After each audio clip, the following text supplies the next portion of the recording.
All right, everybody, just a quick tutorial how to build a course. So log into Frontline, and the first thing you're going to do is go to Professional Growth.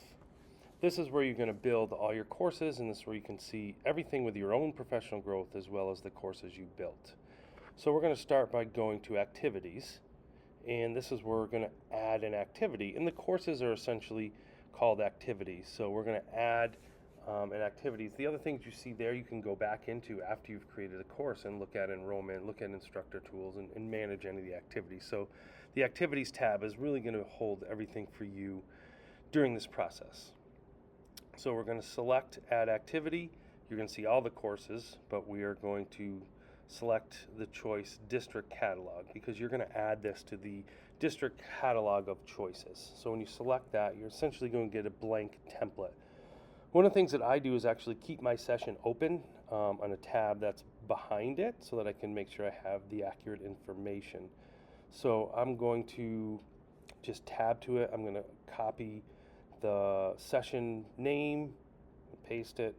I'm going to do the same thing for the description just to make sure I have all the correct information. Then we're going to fill out hours. We're going to go to activity format, and it's the professional learning activity. These are just the basic things to get it set up, and it's an hour and a half, so 1.5 hours. So this is just all your basic activity for individuals to see. Now we're going to set up the date and location. Now this is going to be a little bit tricky because we haven't exactly stated where it's going to be yet, but we do have the date, so we can put in November 1st. And just scroll through this calendar, fairly simple. And then we're going to select the time. We're just going to add the time of the afternoon, so 1 p.m. to 2:30. This is 0 to 2:30 p.m. And then the location, for now, I would put KMS or New Bedford Public Schools, and we can let participants know the specific location will be coming, but we do have to put something in here. I would keep the sign up from the day you create the course to 11/1, just in case they sign up on the day. We know some people are not going to sign up on time. Then we scroll down here, it's in-district PD form that we're using. Max participants, I just put 500. I know we're all not going to have maybe even over 30, but it's just easier so that it doesn't, we don't run into an issue.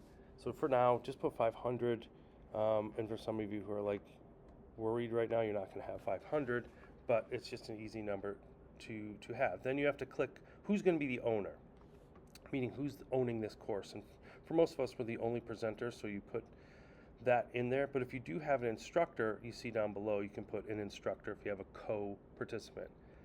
Or co-teacher. This is a training, and for me, I'm going to select supporting all educators. I'm talking about some instructional stuff, and then professional development, and that's the objectives. And again, I'm going through kind of quickly. I might edit this later, but this is the first part is the objectives, and then you're going to scroll down, and you're going to select. So this one you're going to skip because there's not one specific building or location because it's for anybody. Then you're going to select the standards, and I'm just going to select a couple right now that seem to fit. Again, I might go back and edit some things, but I just don't want you to have to sit and watch me work. So I'm going to do instruction, professional growth, and then at that point, you just hit save. Now, just a warning, sometimes if you hit save, it'll say that the evaluation is already set. Because it defaulted to that, you can just turn that off because we've put the default evaluation for all the courses. So I just wanted to show you that in case that comes up. And then you head down and hit save. If that happens, if you get that warning label, and you see your course is created, these are some of your instructor tools you can manage from here, but this isn't where you necessarily would do that. We would go back to the activities, and you can look at enrollment tools or instructor tools. And you'll get the catalog here, and you just put your course name in. Mine happens to be right at the top, or you could search for it. And then from here, you'll see, once people sign up, the roster, the print sign-in, email function. Again, this isn't going to happen until after they get notice from the Google form sign in. Then we're going to send this out. So not to worry, they're not just going to free sign up for this until after they get noted. But for now, it's good to have them built, and we'll be ready to go. If you have any questions, please feel free to reach out.